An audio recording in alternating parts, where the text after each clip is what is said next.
Hello everyone, and thank you for the opportunity to make this presentation. Public spaces have distinct roles in a given settlement. Therefore, they should be approached from different perspectives. The purpose of this presentation is to contribute from a labor perspective. I will briefly go through two steps. First, highlight key linkages between public spaces and livelihoods. And second, give examples of policies and actions to support those who work in public spaces. To start with a broad perspective, public spaces play an important role in the local economy with implications for workers. For example, roads are one type of public space and are vital for connecting living and working areas. The quality of the road system in terms of comfort, safety, accessibility has an impact on the standard of living and also on the productivity of workers. There are also public spaces which are important for the social protection of workers, such as health centers, hospitals, and facilities for the provision of utilities.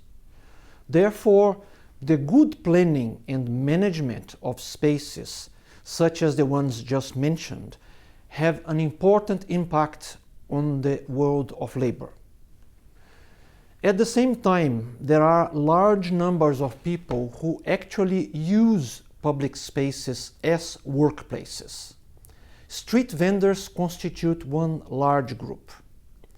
Other examples are waste pickers and recyclers, local transportation workers, vendors in public markets, urban farmers who use public land for cultivation, and many times also service providers.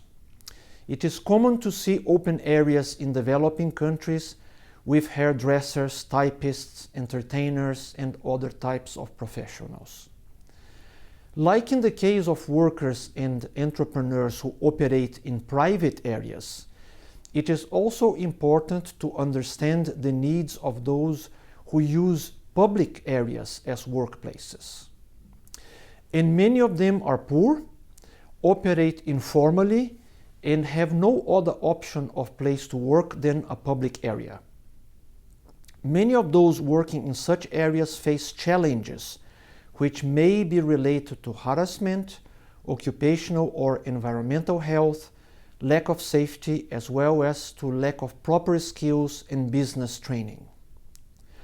Those working in the informal sector are particularly vulnerable and need support to move to the mainstream of the economy. There are good cases of how different actors have contributed to improve the working conditions of those who operate in public spaces.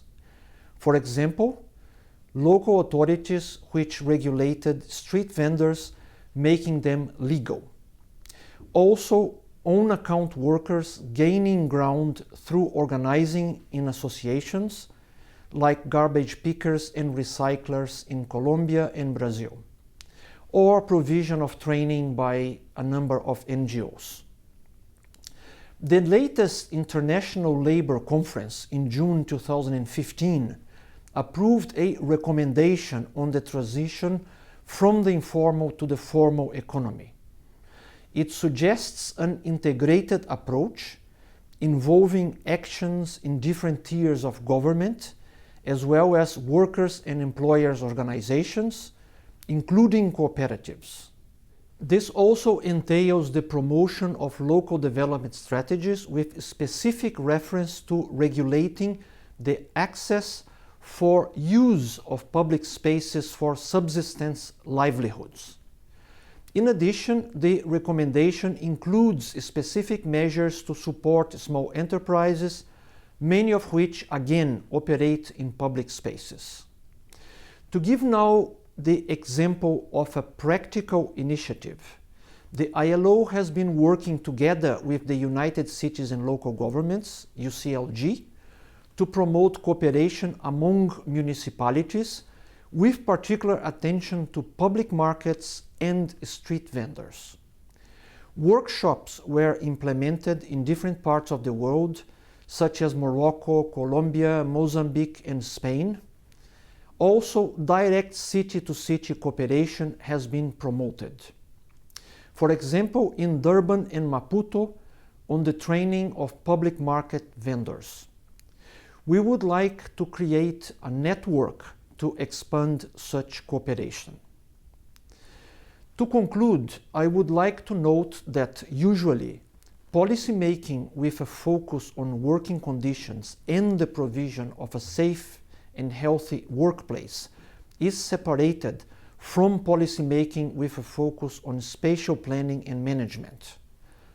But when the public space is the workplace, then the two sets of policies meet. This is where occupational health meets environmental health and, in general, primary health care. This is where public safety meets workers' safety. This is where Sustainable Development Goal 8, about decent work, meets Goal 11, about human settlements. I hope this presentation will add a specific value to the broad topic of this conference and also as part of the process leading to the Habitat 3 Summit. There is a great opportunity to bring together the contributions from different actors that will be meeting in Stockholm and beyond. Thank you.